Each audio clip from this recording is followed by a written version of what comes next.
I'm live. I'm live. Live. All right. How has your day been so far? My day has been extremely busy, crazy, but good. And I was talking to a client this morning about boundaries, and I wanted to share this with you today because this is something that is crucial if you're working with customers, clients in a one-on-one scenario. Now, this client has gone through a lot of stress, a lot of email exchanges that have sucked up a lot of her time, and a lot of hassles, and also, in the middle of the night, lack of sleep because you keep thinking about this situation. And it all came it eventuated because she was working with the wrong type of client. Now, we've all been caught out working with the wrong type of clients. Usually that happens when we are focusing more on the sale and the money rather than the actual person that we want to work with.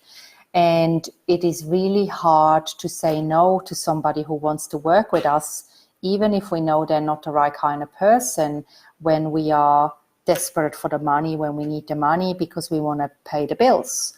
So there's always this push-pull that happens because, on one hand, we want to make sales, we want to pay the bills, we want to let go of the stress around money, but we also want to make sure that we work with people that we actually like, people that we love hanging out with, and people we love serving.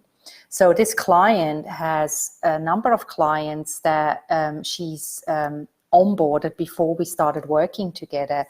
And now a couple of them are causing issues for her because they are just the wrong people with the wrong energy. And the problem is they're not respecting her authority because the authority hasn't been established before the sale has been made. And she hasn't set boundaries that clearly state, what is okay and what is not okay. And so what's happening now is these clients are treating her like just another service provider, even so she's coaching them, she's mentoring them, and they don't respect her. And as a result, there's this endless email conversation going on that is in a negative sense, that is not fun for both parties. And they are just draining on the energy and on the spirit of my client, and I'm pretty sure the client of my client as well. So how can you avoid this from happening? For starters, you want to make sure that you establish your authority. So when people come to you, they already know that you're the person that can help them solve their problem. They're not going to question whether you're the right kind of person. And you establish authority by just being a thought leader. You show up online, you show up consistently, and you lead with authority because you are an expert at what you're doing. If you don't do that, then you're not going to be seen as the authority. And so you have to convince potential clients that you are the right kind of fit for them. And you should never be exposed to people who decide whether they want to work with you or not. You should make the decision whether you want to work with somebody or not. And you can only do that when you attract the right kind of people who are right for you. They already know that you're the right type of person who can lead them and coach them. They just need to have a couple of questions answered so they have peace of mind. So before you get into these big sales calls and sales meetings, you need to qualify these people. So you're not wasting hours of your time with unqualified prospects who don't have the money, who don't see you as an authority, who don't even know who you are. And they rock up to these calls and they go, so what is it you do again? You don't want people like that on a call or in a meeting with you.